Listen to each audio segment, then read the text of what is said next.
RMC, Apolline Matin. 8h50, face à Canteloup. Tous les matins, l'info revisitée par Nicolas Canteloup.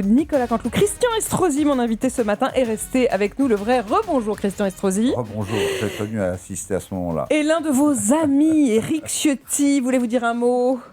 Oui, écoutez, si je suis là, ce n'est pas un hasard. Vous l'avez compris, vous le savez très bien, avec Christian Estrosi, nous connaissons. Ça fait 30 ans qu'on se connaît, 20 ans qu'on se fréquente, 10 ans qu'on se déteste, 5 ans qu'on se méprise et 2 ans qu'on ne peut plus s'encadrer. C'est vous dire si on est proche. C'est à ce point-là.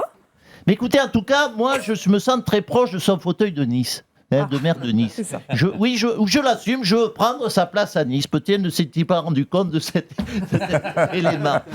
En tout cas, je le lui dis droit dans les yeux, parce que moi, je suis cash, voilà, je suis comme ça. Par contre, j'espère que lui ne va pas me piquer ma place de quoi d'ailleurs ? Qu'est-ce que j'ai comme place importante, moi ? Parce qu'avant, j'étais... Mais maintenant, j'ai plus trop... Si, je suis quand même trésorier de l'amicale des amoureux du Pambagna niçois. Disons, qu'est-ce que j'ai d'autre comme place enviable ? Ah si, à la cantine de l'Assemblée, je suis juste à côté de Marine. C'est une très bonne place, c'est très, très, très prisé comme place. C'est comme un carré VIP pour un concert de Jul. Oui. C'est ça. Alors justement, vous vous présentez donc à Nice face à Christian Estrosi. Oui, car je le dis solennellement, l'heure du choix est arrivée pour les Niçois. Est-ce qu'ils veulent continuer avec un maire de droite qui promet la répression contre le trafic de drogue, qui promet la propreté, qui promet plus de police, moins d'impôts, ou au contraire, est-ce qu'ils veulent renverser la table avec un maire de droite qui promet la répression contre le trafic de drogue, qui promet la propreté, qui promet plus de police et moins d'impôts ? Vous avez compris qu'avec moi, ça n'aura rien à voir. Bien sûr. Si vous pouvez me permettre, ça paraît un peu similaire quand même. Mais non, ouvrez les yeux. Regardez la gestion de Christian Estrosi. Regardez ce que Nice est devenu. La population va moins bien, elle s'appauvrit. Avant, Nice, c'était des jeunes milliardaires. Aujourd'hui, c'est plus que des vieux millionnaires. La misère s'installe, Madame Malher. Ouvrez les yeux des journalistes quand même. Ça, c'est une population aisée quand même, Monsieur Ciotti. Aisée, mais plus du tout. Il y a des Niçois qui sont en difficulté aujourd'hui financière à Nice. Certains Niçois sont aujourd'hui obligés de choisir entre se payer un deuxième yacht ou une troisième maison. Mais ils ne peuvent pas faire les deux. Bon, c'est fini pour cette époque. Merci, Monsieur Ciotti. Bon, Christian Estrosi, justement, vous vouliez réagir. Oui, bonjour ma chère Apolline de Malherbe. En tant que maire de Nice et des Niçois, vous l'aurez constaté puisque vous m'avez interrogé, je parle lentement. Pourquoi ? Pour éviter de dire des conneries. Ah oui, à la différence de Monsieur Ciotti. Je le redis, je l'ai dit en début d'interview.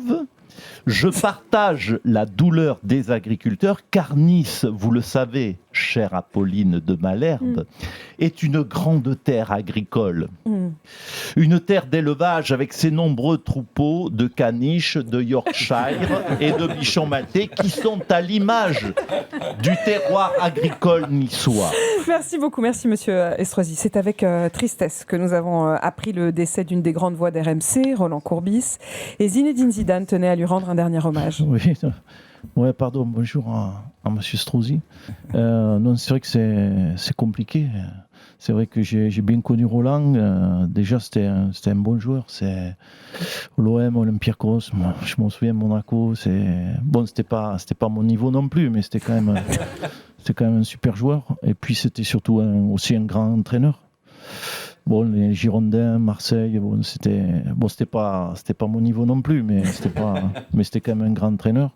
Puis surtout, c'était vraiment une grande gueule, toujours à l'aise pour parler. Et là, pour le coup, c'était vraiment pas moi non plus. Merci Zinedine Zidane. Laurent Blanc voulait également rendre hommage à Roland Courbis. Roland a été votre entraîneur. Oui, effectivement. Ici, dans ce studio RMC, Radio Tu nous manques Courbis, je vais rendre hommage à Roland. Je pense parce que j'ai des lunettes.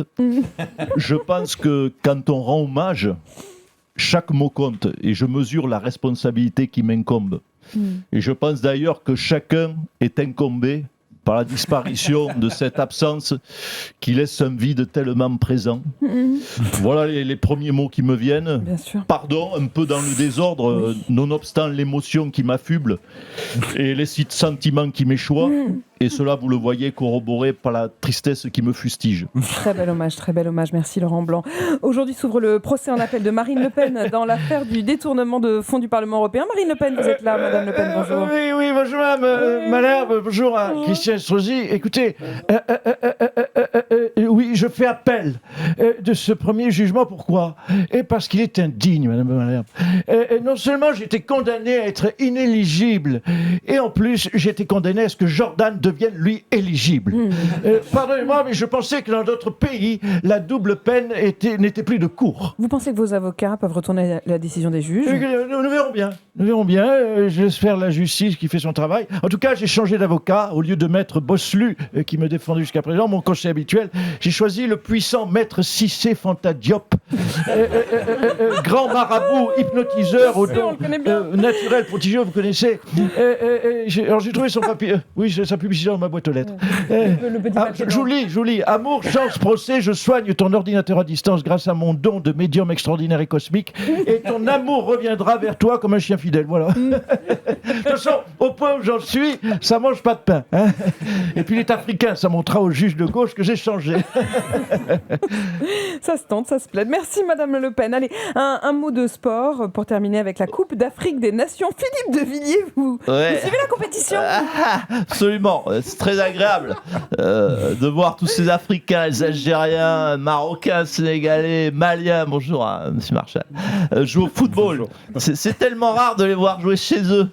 C'est d'ailleurs, Serge me disait, dommage que la France ne participe pas. Bon, en même temps, c'est vrai que c'est la Coupe Nation Afrique des Nations, c'est pas une nation africaine, la France. Quoique, quand on voit la composition des Bleus, ça saute pas aux yeux. Hein. Mais pardon, mais un match France-Côte d'Ivoire, c'est un peu les titulaires qui jouent contre la réserve. Avant de vous quitter, je voudrais quand même avoir une pensée pour notre Roland National, le pape des entraîneurs, et lui adresser ma plus sincère bénédiction, Urbit et Courbis.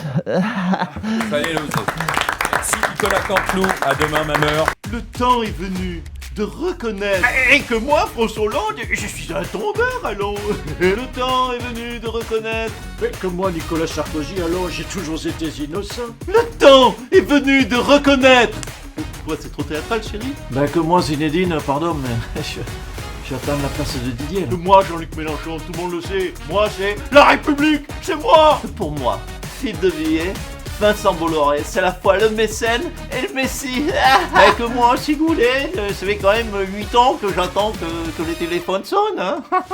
Que comme chaque année, c'est quand même un scandale que moi, Kylian Mbappé, j'ai toujours pas reçu le ballon d'or. Que moi, François Bayrou, j'avais raison depuis le début. Tout est de la faute que moi, Marine Le Pen, je suis plus doué pour l'élevage de chats que pour les débats du second tour.